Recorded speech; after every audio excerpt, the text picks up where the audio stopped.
Good afternoon. Let's see, this is Isaac Newton on August 28th, 2020. I was just wanting to take a second and I'll read my statement here. I said, hello, Dr. Morse and classmates.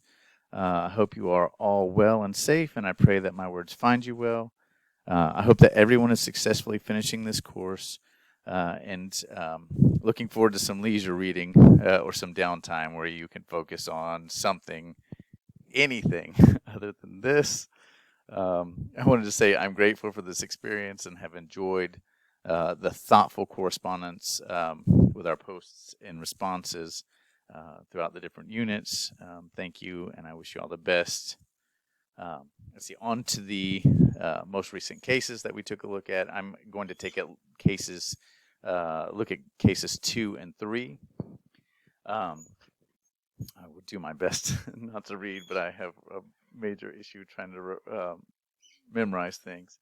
Let's see, and I have some other preferences to try and help me out. But all right, in case 2, first case I took a look at, we had a 4-day-old patient, infant patient. She's presenting with a relatively normal birth weight, gestational period, and delivery. Patient's newborn screening revealed a phenylalanine level of 6.6.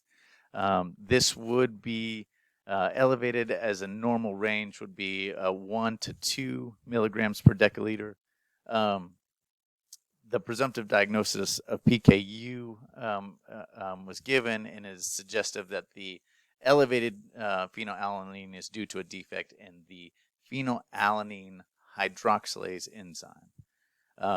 References as listed. As phenylalanine hydroxylase is responsible for converting phenylalanine into tyrosine, the deficiency in this enzyme would then result in a buildup of phenylalanine and a depletion of tyrosine. This would result in making tyrosine a nutritionally essential amino acid in patients with PKU. As the infant was started on a phenylalanine restricted diet and had a return to a normal range, a phenylalanine level at a 1.6 milligram per deciliter, remembering that the normal range is 1 to 2, it would be indicative that she would likely fall under a classification of mild hyperphenylalaninemia. If I said that right, MHP. This form is associated with affected patients having a plasma phenylalanine concentration that does not exceed 10 milligrams per deciliter on a normal diet. Not considering ones that have been moved already to a phenylalanine restricted diet, but on a normal diet, that they would never exceed the 10 milligrams per deciliter. With the consideration of patient B, as patient B enters the scene, is also being suspected of having some variation of PKU. Tetrahydrobiopterin, or BH4, loading tests are performed on the 2 subjects. Both are given the synthetic BH4 cofactor at least 30 minutes prior to a meal, and blood was drawn at 4-hour and 8-hour intervals.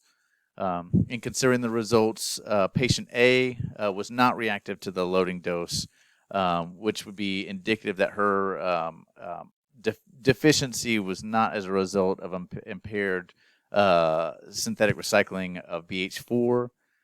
Patient B, however, did react to the synthetic BH4 cofactor, resulting in a large drop in his plasma phenylalanine level over the 8-hour period. And so that would be indicative of the patient being diagnosed with a tetrahydrobiopterin deficiency, or BH4 deficiency. This would require further differential diagnosis between the BH4 deficiency subtypes. But as patient A may only require a phenylalanine dietary restriction and regular monitoring of her plasma phenylalanine levels, patient B, however, may require some treatment with BH4 supplementation. Either way, a diet low in phenylalanine should be started on both patients. In infancy, formula with a synthetic amino acid preparation can be given that is devoid of phenylalanine to help with this deficiency. All right, that was case 2. There are references listed on my reference page. Case 3 was a 47-year-old man that was presenting with severe pain to his right great toe. It was severe enough that it was causing him to have difficulty bearing weight. He receives the initial diagnosis of gout based on his presentation and his lab findings. His labs that were out of range. His urate level was elevated at 10.5 milligrams per 100 mLs, and his urinary uric acid level is lower than normal at 250 milligrams over 24 hours. This would be indicative of a patient experiencing a decreased urinary excretion of uric acid.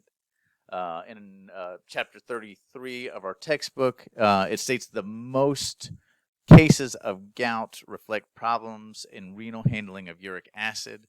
In a 27 article, the increased intake of dietary fructose was reported to cause hyperuricemia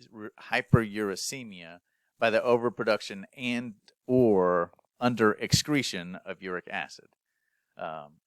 The article also reports that the long-term fructose exposure suppresses renal excretion of uric acid, resulting in elevated serum uric acid levels. This would reinforce the explanation of the patient experiencing elevated levels due to a decreased urinary excretion.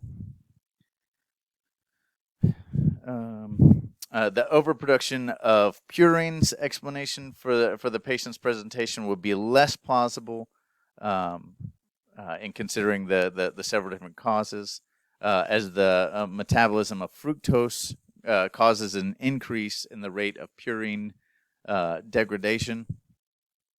This is brought on by the accumulation of fructose 1-phosphate and a subsequent decrease in the intracellular phosphate,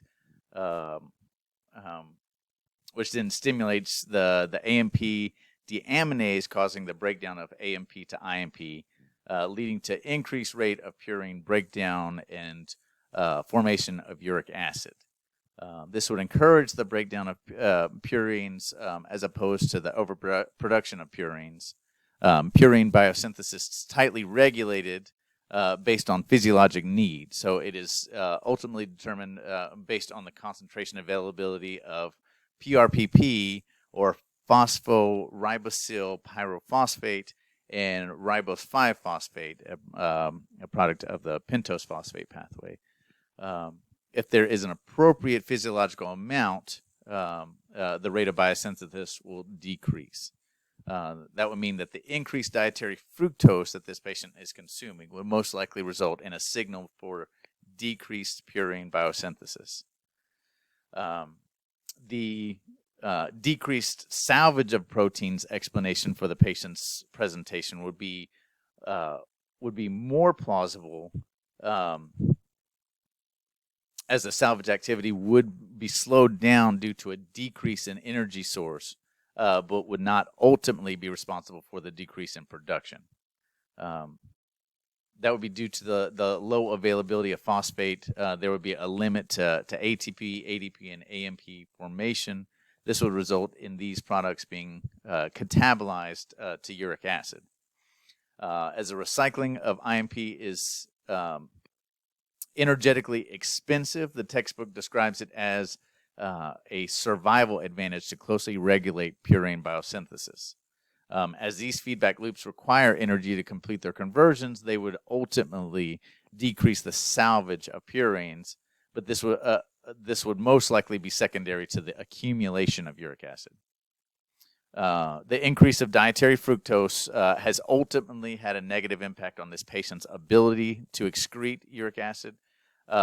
the pathogenicity of hyperuricemia is related to uric acid's low solubility in the extracellular environment. Based on one of my sources, this would lead to crystal formation deposits into certain tissues and his body mounting an immune response. So you'd have an inflammatory response. Also, hyperuricemia is often used as a prognostic indicator for persons developing renal disease, diabetes mellitus, cardiovascular disease, and like I just stated, inflammation. This patient would benefit from diet counseling and should definitely limit their dietary fructose intake, especially his consumption of soda. Like I said, I have my references as listed. They will be on my paper form. Once again, I just thank everyone so much about having a positive experience in this class. Dr. Morris, once again, thank you very much. God bless you guys, and I wish you all the best. Thanks.